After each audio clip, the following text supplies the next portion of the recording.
I was going to say, I wanted to ask him about some of the shit he's got going on in the background. First of all, I love the crown. I noticed you wear a crown on your Discord picture. Yep. Love the crown. Right? Nice. What's the story on the crown? It was around the time of COVID. My friend Donnie and my friend Sol, they took me out for my birthday, like first time ever going out, with COVID and all this stuff. It was my birthday, and my friend Sol, she got me a crown. That's you're a queen and you deserve something like that. So that's what's up. Yeah, the crown's sick, and then I love the Nintendo Switch, and then on top, I see you've got, I think every Eevee plushie back there, like all the evolutions. All the Eevees are right there. Yep. And you have a bunch of big ass Pikachus too. Yep. Is Pikachu, the Build-A-Bear, Eevee, a Galarian Moltres, Punkaboo for Halloween. Is Eevee or one of the Eevee evolutions your favorite Pokemon? To be honest, everybody thinks that Umbreon is my favorite because Fraser remembers I have an Umbreon hoodie. Yep. Umbreon used to be my favorite. I mean, to be fair, I remember seeing some Umbreon hoodies. They're sick. Like, an Umbreon hoodie works, like a Jolteon hoodie would be a little extra. But like an Umbreon hoodie, you could just wear and be clean. Let's go. You have a Jolteon hoodie? Oh my god. Not a Jolteon. I was going to buy that hoodie, but I didn't. I got the Umbreon hoodie. And then I have a Pokemon trainer jacket. Yeah, I agree with you though. Like, an Umbreon hoodie does work because it's black and it's not too much. Ooh.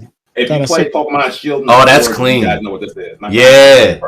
That's dope as fuck. That is, and that shit's custom too. So Cordero just showed us a custom jacket with Cordero666 and everything on it, basically inspired by Sword and Shield.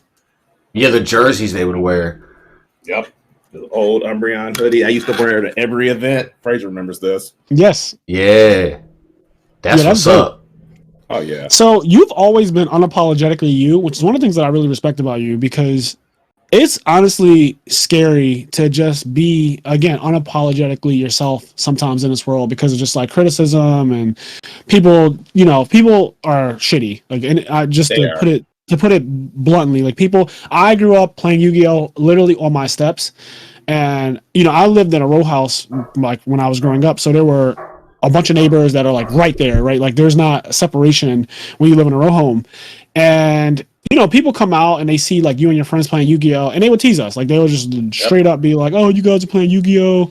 I got that dark magician. I got that blue. The stupid ass voice that people say like, oh, I got blue eyes. And then they like, as they're like walking away, they would be saying like nonsense like that, which is like not, I guess it is a form of teasing. We never really cared though. Like, honestly, I've always had pretty thick skin. So I never was afraid to like be a Yu-Gi-Oh player and embrace that I was a nerd. I would play my Game Boy in public. Like I didn't give a fuck. People were like, oh, you're playing Pokemon. Like I was a teenager playing Yu-Gi-Oh, playing Pokemon, never cared. So I just love to see other people who are like that, where they're just like, this is how I am. Mm-hmm. I don't care how you guys feel about it. Like this makes me happy. This is what I'm going to do. And that's pretty much always like, I never felt the need to like hide. Like I remember some of my friends growing up would like hide. They would hide. Play Yu-Gi-Oh. Yeah.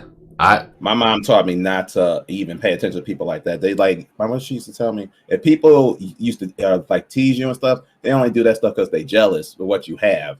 Yeah, because they can't be themselves. Like I just want to say, your mom sounds awesome. She does.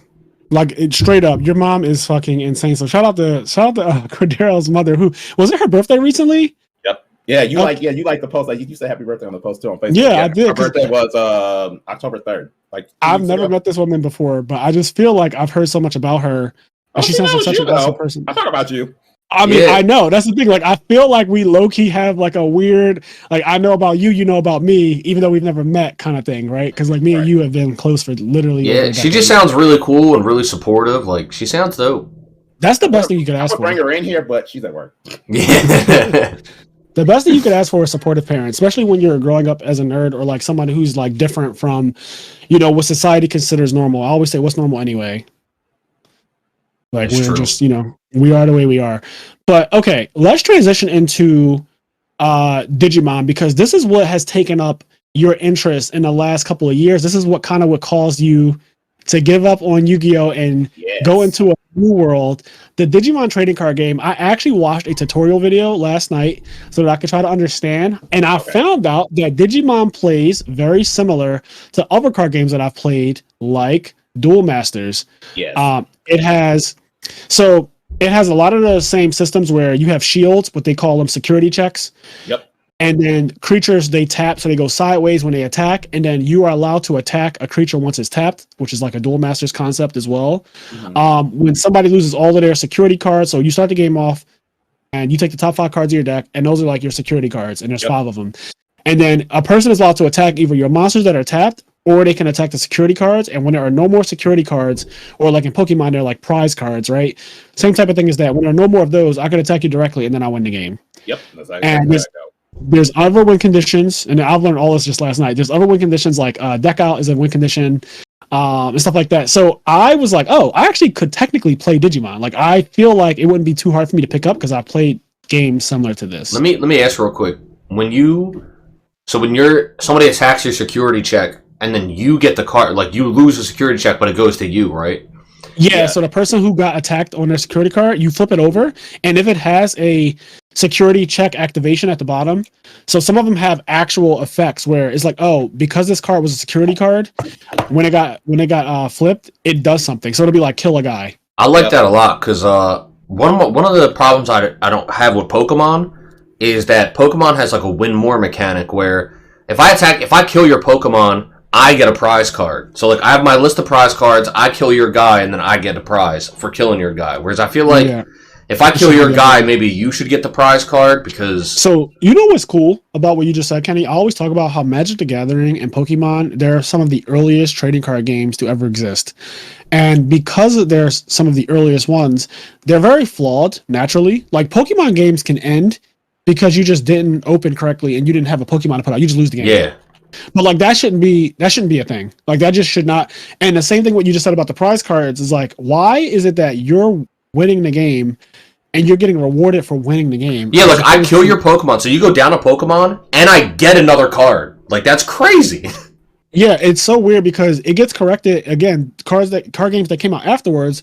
So after Magic the Gathering, where Magic's flaw is land. Like land is fundamentally flawed. The whole resource system of Magic, where you have to draw cards that specifically are land to play to even be able to play the game, is a problem. And then like Pokemon, you need energies in these specific cards. Duel Masters corrected the problem with Magic. Every single card in your deck can be used as land. Like it doesn't matter what it is, you're allowed to put it in your back row, and that is your mana, and you can tap that mana.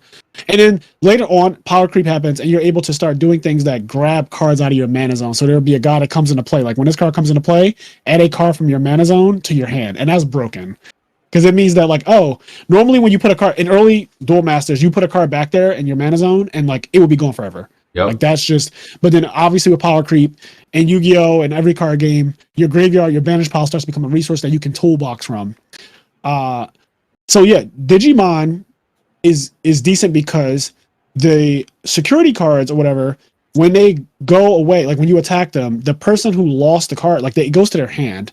So your opponent is basically getting closer to getting an out to your field or like getting more resources on you, so that way they have like a way to come back. So the game goes back and forth as opposed to like I killed your Pokemon and therefore I get more card advantage. Like how is that okay? Yeah. But the only thing is though, like with the security effects, I'm trying to pop out a card to show you. Like certain cards, like this one, Calling from Darkness, it has a security effect at the bottom. They'll say add to your hand. If it doesn't say like add to your hand, it goes to trash. Or this one, I know you guys know Beelzemon. This one says activate the first main effect up here. So you activate that effect and then it goes to the trash. Okay, so they don't literally go to your hand after they get attacked. Unless the option card actually says go to your hand. But gotcha. But because so the way it works is when you start the game, you put like your top 5 cards or 4 into the security zone. Top 5 to security, and then you draw 5 cards. And if you go first, you cannot draw. Yep. So every card, but I'm assuming every Digimon card has a security effect just written on it. Not all of them. Well, some of them do. Some of them have like an effect that says like when it comes out of security, you can bring it to the field. Those are like newer cards that are just coming out. So, and this is why this reminds me of Duel Masters so much. Kaijudo for people who know about that name. Duel Masters, in that game, certain cards had shield triggers. So instead of being called security cards, they were called shields. And you start the game off with 5 shields. You take your top 5 cards at the beginning of the game, you put them down to shields, and you draw 5. Literally the exact same thing as Digimon. Is so relatable. And as the cards get attacked, you flip them over, and if they have a shield trigger, it activates. So some of the shield triggers will be like draw 2 cards, which obviously is crap. Cards like that. And the way shield triggers worked in Duel Masters was really cool because the card would have the effect. So that card that had that shield trigger already says draw 2 cards when you play from your hand. And then the shield trigger just says activate the effect of it like a quick play. There was one called Terror Pit. Terror Pit was a 6-drop black card, and it said destroy any creatures on the field. Like, it didn't have to be tapped or anything. It's just destroy a creature on the field. So it was really good because that kind of removal is like kind of unheard of. Like, just such a kill anything. It doesn't matter if it's tapped or not. A lot of cards that destroy would say like kill a tapped creature or kill an exhausted creature. I did not know that you were such a Duel Masters fan. Oh, Duel Masters took over for me for, like, as you can tell, for a while.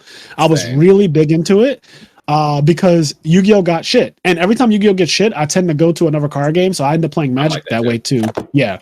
So you went to Digimon, but yes, shield triggers were broken because like Terror Pit is a 6-drop, so it's kind of a lot to cast. Like 6 is a pretty high cost in any resource game, I feel like, because you can only play 1 mana per turn. Yeah. So 6 is a lot, but when you attack my shield and it just activates as a shield trigger for free, that's kind of ignorant. Like, just kill your guy, like straight up with it has no cost at that point because it's a shield trigger, is broken. But Digimon plays a memory gauge instead. Yeah, so explain to me how the memory gauge works. I saw it goes from like 1 to 10. I don't really quite get it. Okay, it's like each side, it starts at 0. When you start the match off, do the 5 security thing, and then you start at 0. So say like I go first, you put a Digimon in the breeding area, Digivolve that. Every time you Digivolve, you draw a card. So you Digivolve, you draw a card, and then if you want to play something, what's the Digimon there? Here's Beelzemon. It's a 12 cost. If you want to play this, you have to put it on the field, and then you go over to your opponent's turn. So if you go past 0, it's your opponent's turn. So you always want to try to memory choke them. I think Naruto was like that. So everybody starts you both start the game off with 10 in the memory gauge thing? Yeah. No, you start at 0. The die literally sets at 0. But I have 10 on my side and my opponent has 10 on there. So if I play a Digimon that costs 3 and I'm at 0, opponent goes to 3. But if you don't do nothing for your turn and pass over your opponent automatically gets 3. Oh, I get it. So you start at 0, and then every time, so like if you play 3 on your turn 1, on my turn 1, I end up starting with 3 instead of starting at 0. And then if I want to play like hard cast the Digimon at 4, I can put you to 1 from there. 3 all the way to 1. It goes like that. And then they have memory tamers. Tamers are like TK, Kari. They have an effect that says on the start of your turn, you automatically start at 3. So you don't have to be at 0, like when your opponent ends their turn and stuff, or you be locked at 1. Yeah. You got in this game, you got Digimon, you got Tamers, and you have Digitamas. But Digitamas can't attack nobody. They're always in the breeding area. Hey guys, if you like this clip, we have full video versions of our podcast episodes available on the I Am Nerd Patreon, as well as exclusive content. If you'd like to listen to our full podcast episodes or find us on any other social media platforms, you can do so by clicking the link tree below.